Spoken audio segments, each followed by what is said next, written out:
"Don't come to the wedding," my mom texted. "You and your kids just make things awkward." My brother reacted with a laughing emoji.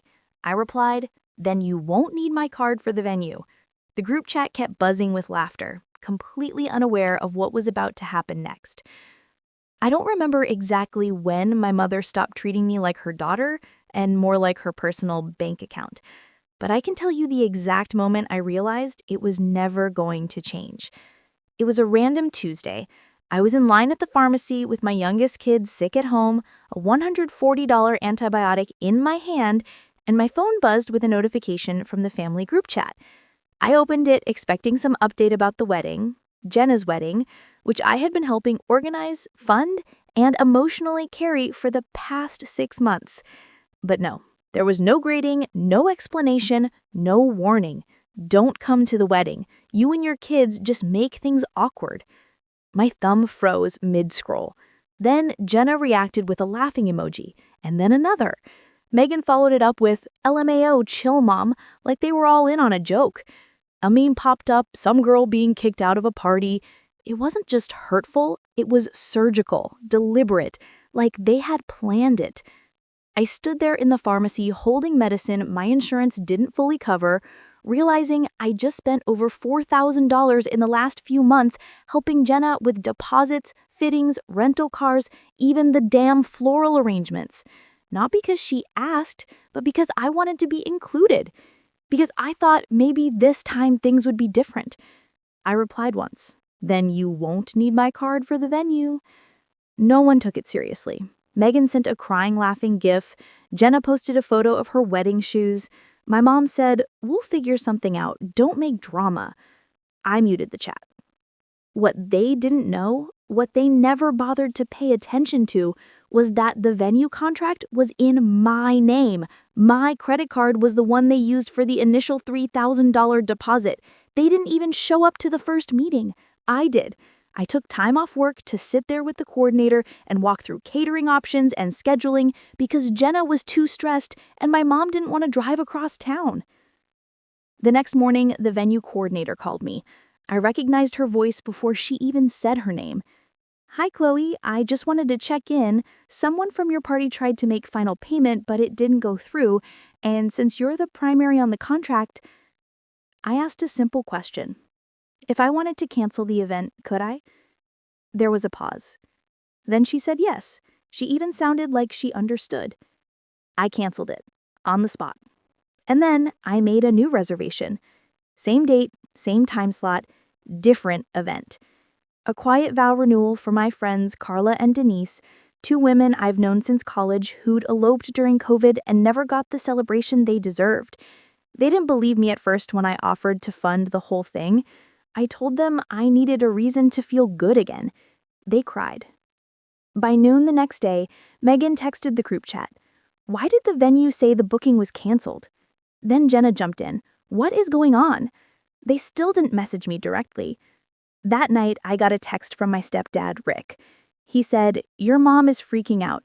I told her this was going to happen. You've done too much for them to be treated like this. I just want you to know I'm sorry. I'm on your side." Rick had always been quiet, but he saw everything. I caught him more than once, slipping Megan gas money or whispering to my mom that maybe I shouldn't be the only one paying for things. He's not my biological dad, but he's the only father figure I ever had. The only one who helped me move when I got divorced. The only one who came to my son's soccer games. The only one who actually noticed when I lost 20 pounds from stress last year. I told him he didn't have to get involved. He replied with something that shook me. "If she doesn't start treating you better, I don't know if I can stay in this marriage. I've had enough." That was when I realized this wasn't just my fight anymore. They thought I'd play the doormat like always, smile, follow it, write another check. But they had no idea what was coming. They thought I wouldn't do anything. They didn't know I already had. By Thursday morning, the group chat had gone quiet. It was almost funny. 2 days earlier, they were practically choking on their own laughter, sending gifs and inside jokes and talking about me like I wasn't in the chat. But now, silence. Not one message asking what happened, no one admitting they messed up, not even Jenna, who had the most to lose. I waited. Not out of revenge, at least not in the beginning. I was curious. I wanted to see how long they'd pretend everything was fine. They knew the wedding was canceled. They had to. Jenna had been obsessively checking that venue's Instagram for weeks. Her stylist followed them, her florist tagged them in a story. There's no way she missed the announcement when the venue publicly posted that a new private event had been added for October 19th and that it was no longer her wedding. So they said nothing. Friday came and went. Nothing. Then Saturday morning, I got the first real crack in their little performance. Megan messaged me directly. Hey, random question. Do you know why the venue said our event is no longer on the calendar? Jenna's freaking out a little. A little. I didn't respond. A few hours later, I got a call from a number I didn't recognize. It was the florist Jenna had hired. He sounded confused, said someone named Angela, my mom, had tried to pay the final invoice, but the deposit hadn't cleared. He asked if I was still the point of contact. I told him no, I wasn't involved anymore. Then I blocked his number. By Saturday evening, Jenna cracked.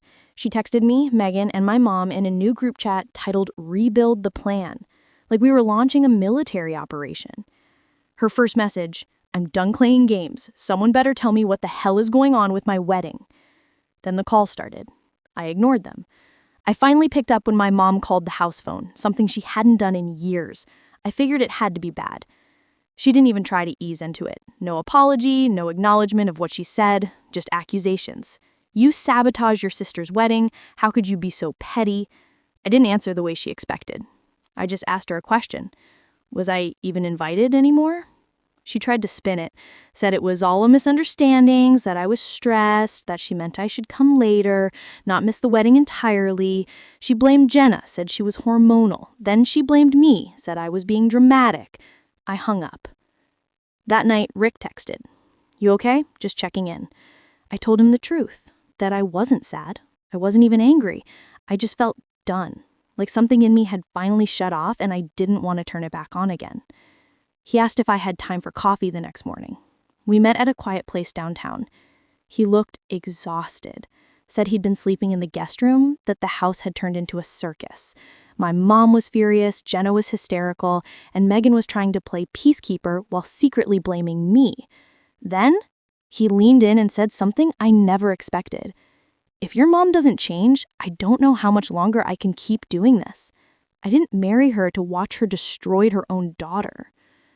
I didn't know what to say. Rick had never spoken like that before. He was always the peacemaker, the background guy. But now, he was pissed. He told me Jenna had spent the last 2 days calling every venue within 60 miles. Everything was booked. She finally found a place, a low-budget banquet hallway outside of town, the kind of place that smelled like frozen lasagna and had plastic chairs that squeaked when you sat. She had no choice but to take it. And the only available date? A Wednesday, 2 weeks later. I laughed. I couldn't help it. Rick smiled a little. Then he said, I told her not to expect me to pay a dime unless she apologized. She said I was being manipulated by you. I asked him what he said back. He shrugged. I said, no, I'm finally just paying attention. By Sunday night, Jenna had changed her bio on Instagram. It no longer said October 19th bride. Now it said, almost Mrs. I scrolled through her feed. Half the vendors were gone. The makeup artist canceled. The photographer was already booked on the new date. They were pretending like everything was fine. I could have told them the truth, that it was never going to be fine, that they crossed a line they couldn't uncross. But I didn't say anything. They still thought I was just hurt. They didn't know I was done. The new venue looked like something out of a bingo night flyer. Jenna didn't post pictures, but I saw it. Megan tagged the wrong account when she uploaded a blurry photo of the entrance. Beige walls, folding chairs, those round tables that rock if you lean your elbows too hard. The ceiling was lined with yellowish tiles, and the stage had a fake floral arch that hadn't been dusted since 2014. Their new dream wedding was set for a Wednesday at 6 p.m. with a strict 3-hour window. And now they were trying to act like it was all part of the plan. Rick called me the night before their final walkthrough. He sounded tired. Your mom is still pretending like she's not at fault, but I told her I meant what I said. If this doesn't change, if she can't take responsibility, I'm out. I asked him if he meant out of the wedding. He said no, out of the marriage. I didn't say much. I just listened while he explained how long he'd been watching this unfold. He said he used to think it was just old wounds between me and my mom, that maybe I was overreacting. But after the way they handled the venue fallout, he saw it differently. He saw how quickly they cut me out when I was no longer useful. He said he had tried talking to Jenna directly too. That conversation didn't go well. She told him I was emotionally unstable, that I always overstepped, that I'd been trying to make her wedding about me since day one. He told her she was spoiled. Jenna screamed at him, called him a traitor. By the end of the call, Rick said he felt like he was living with strangers. The next morning, I woke up to another text from my mom. This one was longer. An attempt, I guess, at some kind of reconciliation. She said things got out of hand, that families fight, that I should come to the new wedding and let's just move forward. She even said they'd understand if I didn't want to contribute financially anymore. I didn't respond. At noon, Megan texted me privately. They really want you to come. We're trying to keep things from falling apart. That's when I realized what this really was. It wasn't about me. Not really. It was about control. They weren't inviting me out of guilt. They were panicking. They were starting to see how fragile their whole setup was when I wasn't carrying the weight. I replied to Megan, "Tell Jenna she'll be fine. She just has to figure it out the way I always had to." Then I did something I hadn't done in months. I opened my banking app and started reviewing all the auto payments. The bridal dress rental fronted for Megan, the rental car Jenna was using to haul decorations, also under my name. I scheduled it for return the next morning. The shared family phone plan. I removed my card and scheduled service termination for the end of the week. They wanted independence. They were about to get it. An hour later, Megan called crying, said the car company called her, said they were threatening to tow it if she didn't return it or pay the balance. I told her that wasn't my problem anymore. She asked me how I could do this. I asked her the same thing. Then I hung up. That night, Rick came by unannounced. He brought a small box of things I'd left at their house. Old photos, some books, a sweater I forgot.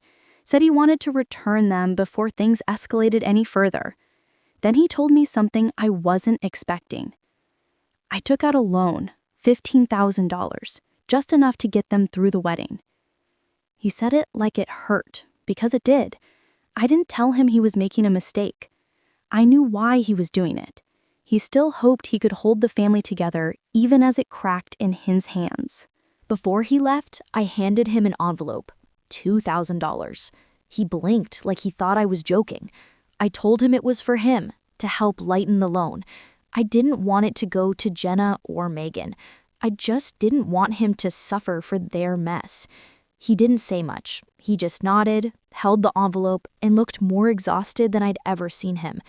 And then he said one last thing before getting in his car. "I still think of you as my daughter, just so you know." As he pulled out of the driveway, I felt something I hadn't felt in weeks. Not sadness, not guilt, just peace. The wedding happened Wednesday evening, a gloomy, overcast day. It rained around 4 p.m., then stopped just long enough for everyone to get wet and annoyed before the sky stayed gray and heavy. I wasn't there, but I saw everything, not because I wanted to, because people sent it to me. Friends, distant cousins, even one of the vendors who followed me from earlier in the planning stages. They were all quietly confused, wondering why I wasn't there. Some thought I was sick.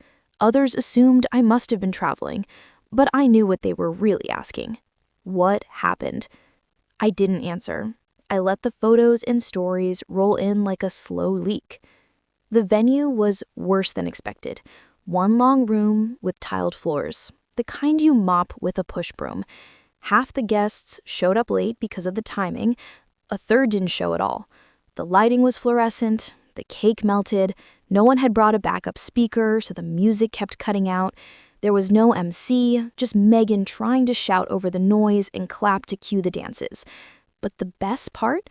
The bouquet toss got cut short when one of Jenna's ex-friends, someone she hadn't invited but showed up anyway with another guest, caught the bouquet and yelled, "Too bad the groom's still texting me." Yeah, that actually happened. Apparently, it caused a scene. Jenna ran off to the bathroom, the music stopped, some people laughed, others tried to cover it up, but by then, the damage was done. Rick texted me later that night. "It was a disaster. Just thought you should know." I didn't even reply right away. I waited until the next morning. Then I just sent, "He tried." That's more than they deserved. He called, said Jenna was in denial.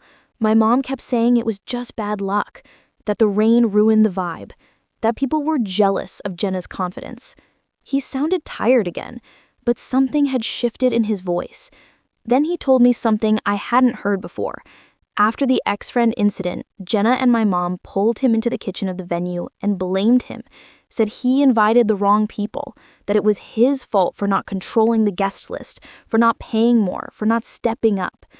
That was when he snapped. "You don't get to blame me for the wedding. You destroyed yourselves," he told them. "You pushed away the only person who was holding everything together. Chloe did more than any of you, and you burned that bridge for nothing." He said the look on Jenna's face was blank, like she didn't understand what he meant, like she couldn't process the fact that I was gone, and the whole thing still fell apart. But my mom, she stayed quiet, said nothing, just walked away. Rick left that night before the cleanup, said he wasn't going to scrub floors for a wedding that spit him out. Then came the most unexpected thing. The next afternoon, a message from Jenna. First time she contacted me directly since the fallout. "You must feel so proud of yourself. Everyone's talking about how you didn't show how cold you are. Guess you finally got the attention you wanted." That's when I knew. She still didn't get it. She still thought this was about me being bitter or petty or jealous. She couldn't see that this wasn't revenge. It was release. I didn't answer her. But 2 days later, Rick sent me another message. Just 2 words. "I'm leaving." I called him, unsure if I even read it right. He told me he was done. He'd packed a suitcase and was staying at a friend's house for now. Said the loan was his responsibility and he'd deal with it, but he wasn't going to live in a house where he was treated like a villain for trying to be decent. He also told me something else. He added my name as a secondary beneficiary on his insurance policy. "You're the only one who ever treated me like family." I didn't cry. I didn't even feel much in that moment. Just a quiet, heavy kind of sadness. Not because of the wedding, not even because of the years lost, but because even after everything, the only decent man in that house was the one who never really belonged to them in the first place.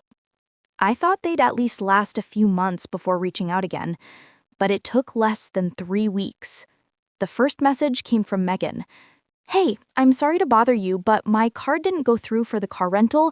They said I still owe a balance from before. Can you help me just this once?"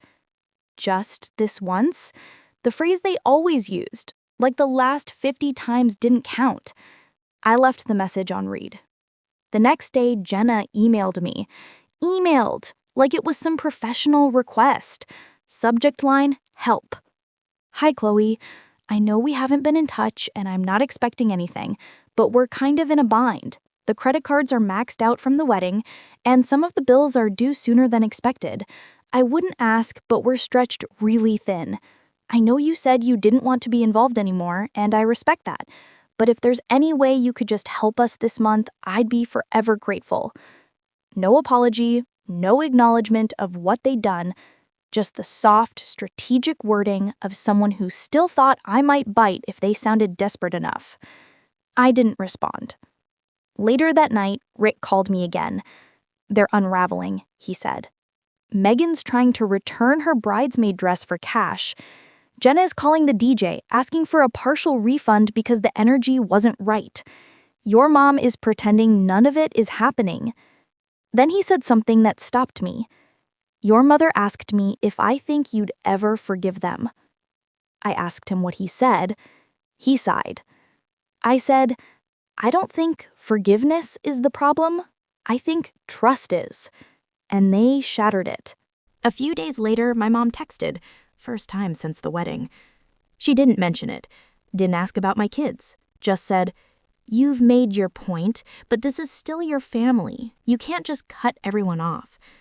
I stared at it for a while, then replied, "That's the thing. I didn't cut anyone off.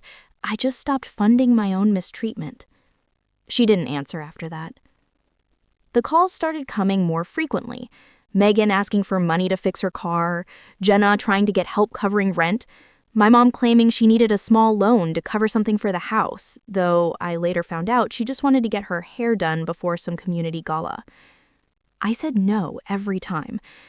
And then something happened I wasn't expecting. They started crying.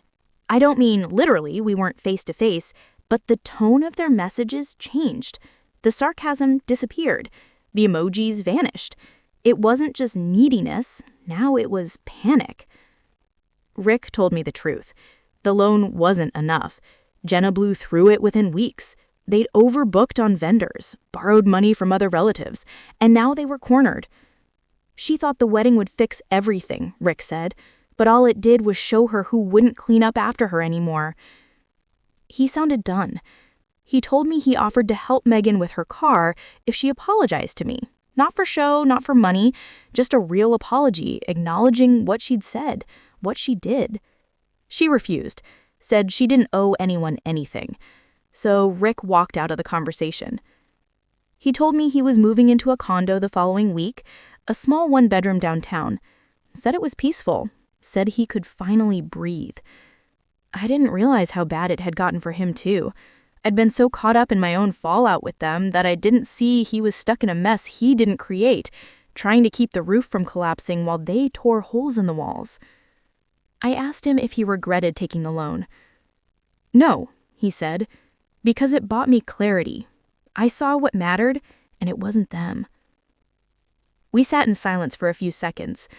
Then I told him something I hadn't said to anyone. I used to think I was the broken one in this family, that if I just helped more, paid more, kept showing up, I'd finally be accepted. But I don't want to be accepted by people who only know how to take. He said he felt the same way. The next morning, I got another message from Jenna, just one line. "Please, I can't do this anymore." I didn't answer, because I finally understood what peace felt like. It wasn't silence. It was not needing to respond. Rick told me about the second wedding a few weeks before it happened. He said Jenna had insisted on redoing it properly. A real venue this time, nicer decor, a photographer she couldn't afford the first time. He didn't look thrilled when he said it, but he also didn't sound bitter, just resigned. He said he was going to cover the cost himself. A clean slate, he called it. He didn't want any lingering debts tied to my mom or the girls. It was being held at a vineyard outside town. He took out another loan, $15,000, just to give them the day they swore they deserved. I told him he didn't owe them that. He just smiled and said, "Maybe not, but sometimes doing the right thing has nothing to do with who deserves it." I wasn't invited, of course. Jenna made sure of that. My mom sent a group text a few days before saying she hoped everyone could move forward after this. She didn't mention my name. Megan posted a photo captioned, "Round 2, no drama this time." I stayed quiet. I didn't post anything, didn't comment. I just watched from a distance, not out of curiosity, but because I needed to see how it ended. Rick texted me the night before the wedding. "I wish you were coming. You were the only one who ever actually showed up for this family." I told him I'd be thinking of him and that I hoped the day went smoothly. He said, "If it doesn't, at least I'll know I tried." The next day, I kept my phone close, but didn't check it. I took my kids out to the park instead. It was a clear day, one of those rare fall afternoons where everything feels settled and easy. When we got home, I saw a missed call from Rick and a few photos in my messages. The wedding had gone fine, I guess. The pictures looked almost normal. Everyone was smiling, but in that forced, polite way. No laughter, no warmth, just staged happiness under soft vineyard lights. Then I saw a message from Rick underneath the photos. It's done. I'm free. He didn't mean free from the event. He meant free from them. He'd already packed his things, told my mom it was over as soon as they got home. He said she didn't even fight him, just stared like she didn't understand what was happening. Megan started crying, Jenna stormed out, but he didn't stay to see the rest. He told me later that as he drove away, he felt calm for the first time in years. He said he'd rather live small and peaceful than in a house built on entitlement. That night, I left an envelope in his mailbox. $2,000, just like before. I didn't attach a note this time. I knew he'd know why. A week later, he called. He said, "You didn't have to do that." I told him, "You didn't have to help me either, but you did."